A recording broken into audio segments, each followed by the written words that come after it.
മുഖ്യമന്ത്രിയുടെ മാറ്റം അത് ധാർഷ്ട്യമോ അതോ വാത്സല്യമോ? ചർച്ചയായി പിണറായിയുടെ പുതിയ മുഖമാണ് ഇപ്പോൾ മാധ്യമങ്ങളിൽ. കേരള രാഷ്ട്രീയത്തിൽ എന്നും ചർച്ചാ വിഷയമായിട്ടുള്ള ഒന്നാണ് മുഖ്യമന്ത്രി പിണറായി വിജയന്റെ പെരുമാറ്റ ശൈലി. ചിരിക്കാൻ അറിയാത്ത മുഖ്യമന്ത്രി, ധാർഷ്ട്യം നിറഞ്ഞ മുഖ്യമന്ത്രി, മാധ്യമങ്ങൾക്ക് മുന്നിൽ പ്രതികരിക്കാത്ത മുഖ്യമന്ത്രി എന്നിങ്ങനെ നിരവധി പ്രയോഗങ്ങളാണ് രാഷ്ട്രീയ എതിരാളികൾ അദ്ദേഹത്തിനെതിരെ കാലാകാലങ്ങളായി ഉയർത്തിയിരുന്നത്. എന്നാൽ കഴിഞ്ഞ കുറച്ച് ദിവസങ്ങളായി നാം കാണുന്ന മുഖ്യമന്ത്രി പഴയതുപോലെയേ.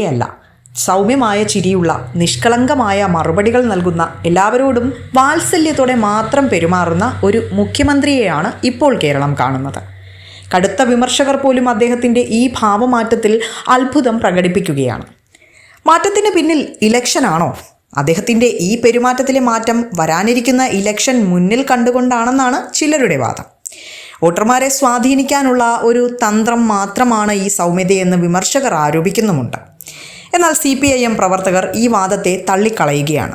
2 തവണ ദുർഭരണം നൽകി കൈവിടാതെ കാത്ത ജനങ്ങളോടുള്ള സ്നേഹവും വാത്സല്യവുമാണ് അദ്ദേഹം ഇപ്പോൾ പ്രകടിപ്പിക്കുന്നതെന്നാണ് പാർട്ടിക്കാരുടെ പക്ഷം.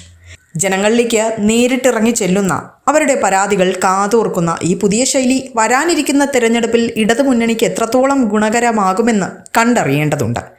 ധാർഷ്ട്യമില്ലാത്ത, വാത്സല്യം നിറഞ്ഞ, നിഷ്കളങ്കതയോട് കൂടിയ ഈ പിണറായി വിജയനെ ജനങ്ങൾ വീണ്ടും നെഞ്ചേറ്റുമോ? അദ്ദേഹം മൂന്നാമതും മുഖ്യമന്ത്രിയാകുമോ എന്നത് കേരളം കാത്തിരുന്ന് കാണുക തന്നെ ചെയ്യും.